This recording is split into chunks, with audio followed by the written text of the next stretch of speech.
ತುಂಬ ಚೆನ್ನಾಗಿದೆ ಪ್ಲೇಸ್ ಅಂತೂ ಹಾಸಮ್ ಅಂತ ಹೇಳ್ಬೋದು. ನಾನೊಂದು 10-15 ಮಿನಿಟ್ಸ್ ಆಯಿತು ಇದ್ದಿಟ್ಕೊಂಡು.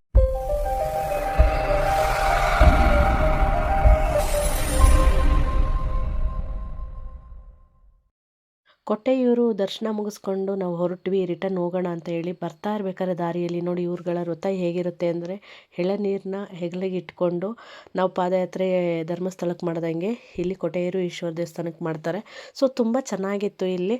ಅಲ್ಲಿಂದ ನಾವು ಹೋಟೆಲ್ ಹೋಗೋಣ, ಹೊಟ್ಟೆ ಹಶ್ವಾಗ್ತಾಯಿತ್ತು, ಏನೂ ತಿಂದಿರಲಿಲ್ಲ. ಹೋಟೆಲ್ಗೆ ಹೋದ್ವಿ. ಹೋಟೆಲಲ್ಲಿ ಏನೇನು ಸಿಕ್ತು ಅಂತ ನೋಡಿ. ಇದೆಲ್ಲ ಅಲ್ಲಿ ಭಾಷೆ ತಿಂಡಿಗಳ ಹೆಸರಂತೂ ಗೊತ್ತಿಲ್ಲ. ನಮ್ಮ ಭಾಷೆ ತಿಂಡಿಗಳು ಪೂರಿ, ಶಾವಿಗೆ, ನೀರು ದೋಸೆ ಅಂತ ನಾವು ಕರಿತೀವಿ. ಬಟ್ ಅಲ್ಲಿ ಥರ ಹೆಸರುಗಳು ಏನೇನು ಅಂತ ಗೊತ್ತಿದ್ರೆ ಕಮೆಂಟ್ ಸೆಕ್ಷನಲ್ಲಿ ದಯವಿಟ್ಟು ತಿಳಿಸಿ.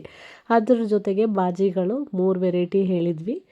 ಸೊ ಅದಾದಮೇಲೆ ಕಾಫಿ ಹೇಳಿದ್ವಿ. ನೋಡಿ ಇದೇ ಕಾಫಿ ರೀ ಅದು. ಎಂಥ ಕಾಫಿ ಅಂತೀರಾ? ಈ ಕಾಫಿ ಕುಡಿದ್ಮೇಲೆ ನಮ್ಮ ಫೇಸ್ ಎಕ್ಸ್ಪ್ರೆಷನ್ ಒಂದು ಸರಿ ನೀವು ಅಬ್ಸರ್ವ್ ಮಾಡಿ. ನಾನು ಕಾಫಿ ಕುಡಿದ ನಂತರ ಕೆಲವು ಲ್ಯಾಂಗ್ವೇಜ್ ಬಂದಿದೆ, ನೀವು ಕೇಳಿಸ್ಕೊಳ್ಳೋದು ಬೇಡ ಅದನ್ನು. ಸೊ ಎಕ್ಸ್ಪ್ರೆಷನಲ್ಲಿ ತಿಳ್ಕೊಂಡು ಗೆಸ್ ಮಾಡಿ ಕಮೆಂಟ್ ಸೆಕ್ಷನಲ್ಲಿ ಕಳಿಸಿ. ನಾನು ಆಪೋಸಿಟ್ ಇರೋರ ಎಕ್ಸ್ಪ್ರೆಷನ್ ನೋಡಿ ಕಾಫಿ ಕುಡಿದು, ಸೊ ಕಾಫಿ ಬೇಕಾ ಅನ್ನೋದಕ್ಕೆ react ಹೆಂಗಿರ್ಬೋದು.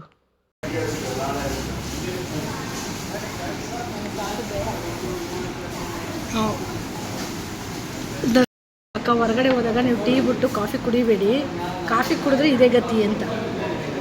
So thank you for information. ಅಲ್ಲ, ನಾನು ಹೇಳ್ತೀನಿ, ಏನಿದು ಹೆಸರು, ಇದ್ರ ಹೆಸರೇನು, ಏನು ಹೆಸರು ಹೇಳಿದ್ರು ಅವರು, ಇದ್ರ ಹೆಸರೇನು? ಆ ಥರ ತಿಂಡಿ ಕಾಫಿನ ಮುಗಿಸಿ ಮಡೆಕಾವು ಹೋಗೋಣ ಅಂತ ಹೇಳಿ ಹೊರಟ್ವಿ. ಇಲ್ಲಿಂದ 110 ಕಿಲೋಮೀಟರ್ ಆಗುತ್ತೆ ಗಾಯ್ಸ್. ಇನ್ನು ಹೋಗ್ತಾ ಇದ್ದೀವಿ ನಾವು. ನೋಡಿ ಹಾಗೆ ನೋಡ್ತಾ ಎಷ್ಟು ಚೆನ್ನಾಗಿದೆ ಪರಿಸರ, ಹಾಗೆ ರೋಡು ಎಲ್ಲದನ್ನು ನೋಡ್ಕೊಂಡು ಹಂಗೆ ಮುಂದೆ ಆಗ್ತಾಯಿದ್ದೀವಿ. ನಾನು ಸ್ವಲ್ಪ ಏನಂತಂದರೆ ಸ್ಯಾರಿ ಹಾಕಿದ್ದೆ, ಅಲ್ಲಿ ಬೇರೆ ನೀರಲ್ಲಿ ಬೇರೆ ಹೋಗಿದ್ದೆ ಅಲ್ಲ, ಫುಲ್ಲು ಕಾಲು ಸ್ಯಾರಿ ಎಲ್ಲ ಒದ್ದೆ ಥರ ಫೀಲ್ ಆಗ್ತಾಯಿತ್ತು. ಒಂಥರ ಇರಿಟೇಷನ್ ಆಗ್ತಾಯಿತ್ತು ಅಂತ ಹೇಳ್ಬೋದು. ರಾತ್ರಿ ಕೂಡ ನಿದ್ದೆ ಮಾಡಿರಲಿಲ್ಲ, ಅದೊಂದು ಬೇಜಾರು ಬೇರೆ ಇತ್ತು. ಅದೇ ಇದರಲ್ಲಿ ರೋಡ್ ಪರಿಸರದ ಮಧ್ಯೆ ನೋಡ್ಕೊಳ್ತಾ ಹೋಗ್ತಾ ಇದ್ದೀವಿ ಅಂತಲೇ ಹೇಳ್ಬೋದು. ಮಡೆಕಾವು ಹೋಗ್ಬೇಕಾದ್ರೆ ನಮಗೆ ಮಧ್ಯದಲ್ಲಿ ಏನೇನೆಲ್ಲ ಸಿಕ್ತು ಮಾರ್ರೆ ಅದೆಲ್ಲ ತೋರಿಸ್ತಾ ಹೋಗ್ತೀವಿ ಗಾಯ್ಸ್. ನೀವು ಮಿಸ್ ಮಾಡ್ದಲ್ಲೇ ನೋಡಬೇಕು.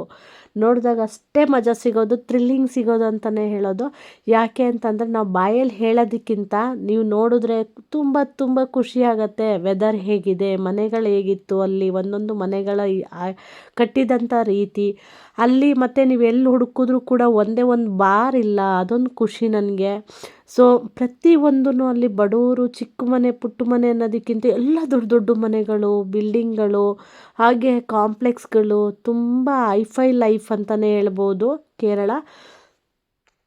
ಕೆಲವೊಂದೊಂದು ಸ್ಟೇಟ್ಗಳು ಹೇಗೆ ಅಂತಂದರೆ ಇಂಪ್ರೂವೈಸ್ ಕಡೆಗೆ ಗಮನ ಕೊಟ್ಟರೆ, ಕೆಲವು ಸ್ಟೇಟ್ಗಳು ಡೆವಲಪ್ಗಿಂತ ಫುಲ್ಲು ಡೆವಲಪ್ ಹಾಳು ಮಾಡೋದ್ರ ಕಡೆ ಕಾನ್ಸಂಟ್ರೇಟ್ ಇರುತ್ತೆ. ಇದು ಡೆವಲಪ್ ಆಗೋದಕ್ಕೆ ಕಡೆ ಕಾನ್ಸಂಟ್ರೇಟ್ ಇದೆ ಅಂತಲೇ ಹೇಳ್ಬೋದು. ಸೊ ತುಂಬ ಖುಷಿ ಆಗ್ತಾಯಿದೆ ನೋಡಿ. ಎಂತೆಂಥ ಮನೆಗಳಿದೆ ರೀ, ನೋಡೋದಕ್ಕೆ 2 ಕಣ್ಣು ಸಾಲದು ರೀ ಸೌಂದರ್ಯನ.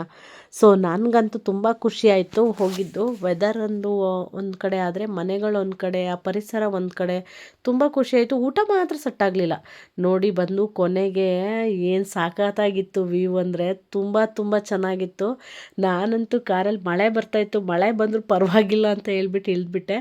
ಸೊ ಯಾವ್ದಾರ ಒಂದು ಪರಿಸರನ ಆ ಆನಂದನ ಸವಿಬೇಕು ಅಂತಂದರೆ ಯಾವ್ದಾದ್ರು ಒಂದು ಸ್ಯಾಕ್ರಿಫೈಸ್ ಮಾಡಲೇಬೇಕಲ್ವ. ಸೊ ಮಳೇಲಿ ನೆಂದರೂ ಪರವಾಗಿಲ್ಲ, ಒಂದು 2 ಮಿನಿಟ್ಸ್ ನೋಡುವ. ಇದು ನದಿ ನೋಡಿ ಎಷ್ಟರ ಮಟ್ಟಿಗೆ ಸಮುದ್ರ ಕಡೆಯಿಂದ ಹರಿದು ಬರ್ತಾ ಇದೆ. ಆ ಬ್ರಿಡ್ಜ್ ಮೇಲಿಂದ ನಾವು ಸಾಕ್ತಾ ಇದ್ವಿ ಕಾರಲ್ಲಿ. ಆ ಕಡೆನೂ ನದಿ, ಈ ಕಡೆನೂ ನದಿ, ಮಧ್ಯದಲ್ಲಿ ಬ್ರಿಡ್ಜ್ ಇದ್ದಿದ್ದಂಥದ್ದು ತುಂಬ ಚೆನ್ನಾಗಿತ್ತು. ಎಲ್ಲರೂ ಒಂದು 2 ಮಿನಿಟ್ಸ್ ನಿಲ್ಲಿಸಿ ನೋಡುವಂತಹ ಸೌಂದರ್ಯ ಅದು.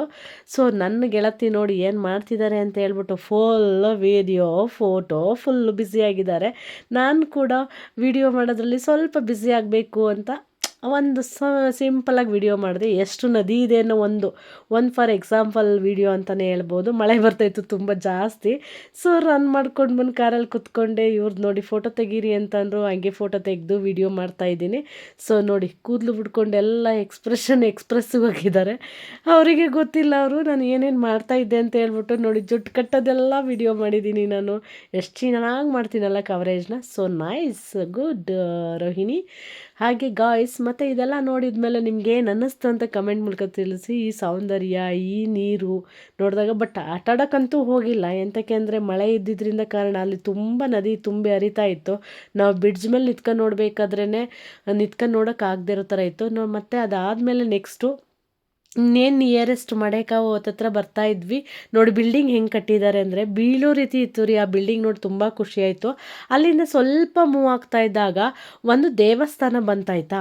ದೇವಸ್ಥಾನದ ಆರ್ಚ್ ಯಾವ ಥರ ಇತ್ತು ಅಂದರೆ ಆರ್ಚೆ ಆ ಥರ ಇರಬೇಕಾದ್ರೆ ದೇವ್ರು ಯಾವ ಥರ ಇತ್ತು. ಯಾರಾದರೂ ಒಬ್ಬರಾದರೂ ಕೇರಳದವ್ರು ನನ್ನ ವಿಡಿಯೋ ನೋಡ್ತಾ ಇದ್ದರೆ ಈ ದೇವಸ್ಥಾನ ಎಲ್ಲಿ ಬರುತ್ತೆ, ಏನು ದೇವಸ್ಥಾನ ಅಂತ ಪ್ಲೀಸ್ ಹೇಳಿ. ನೋಡಿ ಆರ್ಚ್ ಇದ್ದಿದ್ದ ರೀತಿ ಎಷ್ಟು ಸಖತ್ತಾಗಿದೆ ಅಂದರೆ, ಎಷ್ಟು ರಿಚೆಸ್ಟಾಗಿದೆ ಅಂತಂದರೆ ನೋಡೋದಕ್ಕೆ ಒಂದು ಫೀಲ್ ಬರ್ತಾಯಿತ್ತು. ಆ ಖುಷಿ ಅನ್ನೋ ಫೀಲ್ ಬರ್ತಾಯಿತ್ತು. ಆ ಫೀಲ್ನ ನಾನು ನಿಜವಾಗ್ಲೂ ಅದನ್ನು ಸೆರೆ ಹಿಡಿಬೇಕು ಅಂತೇಳಿ ಎಷ್ಟು ದೂರದಿಂದಾನೇ ನಾನು ಸೆರೆ ಹಿಡ್ಕೊಂಡು ಬಂದೆ ಅಂದರೆ ಹೋಗ್ತಾ ಪಾಸ್ ಆಗ್ತಾ ಜಸ್ಟ್ ನೋಡಿದ್ವಿ. ಹಂಗೆ ಬರ್ಬೇಕಾದ್ರೆ ರಿಟನ್ನು ಲಕ್ಕೀಲಿ ಮತ್ತು ಅದ್ರ ದೇವಸ್ಥಾನದ ಆರ್ಚ್ ಮುಂದೆನೇ ಬಂದ್ವಿ. ಸೊ ನೋಡಿ ಇದೇ ಆರ್ಚು ನಾನು ಇಷ್ಟೊತ್ತು ಹೇಳಿದ್ದು. ನೋಡಿ ಈ ಆರ್ಚ್ ಯಾರಿಗಾದ್ರೂ ಗೊತ್ತಿದ್ರೆ ಇದು ಯಾವ ದೇವಸ್ಥಾನ ಅಂತ ಕಮೆಂಟ್ ಮಾಡಿ ಆಯಿತಾ. ನೋಡಿ ಮತ್ತು ಹೇಗಿದೆ ರೋಡ್ಗಳಂತೂ ಒಂದೇ ಒಂದು ಗುಂಡಿ ಇಲ್ಲ ರೀ. ತುಂಬ ಚೆನ್ನಾಗಿದೆ, ತುಂಬ ಚೆನ್ನಾಗೂ ಇತ್ತು ರೋಡು. ಚಿಕ್ಕದಾಗಿದ್ರು ಕೂಡ ನೋಡಿ ಮತ್ತೆ ಒಂದು ಸಿಕ್ತು ಬ್ರಿಡ್ಜು ಮತ್ತು ನದಿ ಹೋಗ್ತಾ ಇರೋಂಥದ್ದು. ಇವೆಲ್ಲ ಯಾವ್ಯಾವ ಇಲ್ಲಿ ನಿಲ್ಲಿಸ್ಲಿಲ್ಲ ನಾವು, ಅಂದರೆ ಲೇಟ್ ಆಗುತ್ತೆ ನಿಲ್ಸ್ಕೊಂಡು ಹೋದರೆ ನಾವು ನಿಲ್ಲಿಸಿದಷ್ಟು ಅಲ್ಲಿ ನಮಗೆ ದೇವಸ್ಥಾನದ ದರ್ಶನ ಮಾಡೋಕ್ಕಾಗಲ್ಲ ಅಂತ ಹೇಳ್ಬಿಟ್ಟು ಹೊರಟ್ಬಿಟ್ವಿ ನಾವು. ಎಲ್ಲ ಕಡೆ ನಿಲ್ಸೋಕ್ಕಾಗಲ್ಲ ಅಂತ. ಬರಬೇಕಾದ್ರೆ ಸಿಗುತ್ತೆ ಅಂದರೆ ನಾವು ಬಂದಿದ್ದ ರೂಟ್ ಕೂಡ ಚೇಂಜ್ ಇತ್ತು ಆಯಿತಾ. ಅದು ಕೂಡ ವಿಡಿಯೋ ಇದೆ, ನಾವು ಯಾವ ಥರ ಬಂದ್ವಿ, ನಾವು ಬರಬೇಕಾದ್ರೆ ಈ ವೆದರ್ ಹೇಗಿತ್ತು ಅದು ಕೂಡ ವಿಡಿಯೋ ಮಾಡಿದ್ದೀನಿ. ಮಿಸ್ ಮಾಡಿಲ್ಲ ಯಾವುದನ್ನು ಗಾಯ್ಸ್. ಮತ್ತು ಇನ್ನೊಂದೇನು ಅಂತ ಅಂದರೆ ಆ ದೇವಸ್ಥಾನದ ವಿಶೇಷತೆ ಏನು ಅಂತ ತಿಳಿಸ್ತೀನಿ, ನೋಡಿ ಮಿಸ್ ಮಾಡಿ. ಮತ್ತೆ ಮುಂದಿನ ವಿಡಿಯೋದ ಮಿಸ್ ಮಾಡ್ದಲೇ ನೋಡಿ. ಈ ವಿಡಿಯೋನ ಇಲ್ಲಿಗೆ ಮುಗಿಸ್ತಾ ಇದ್ದೀನಿ. ಬಾಯ್, ಟೇಕ್ ಕೇರ್ ಆಲ್.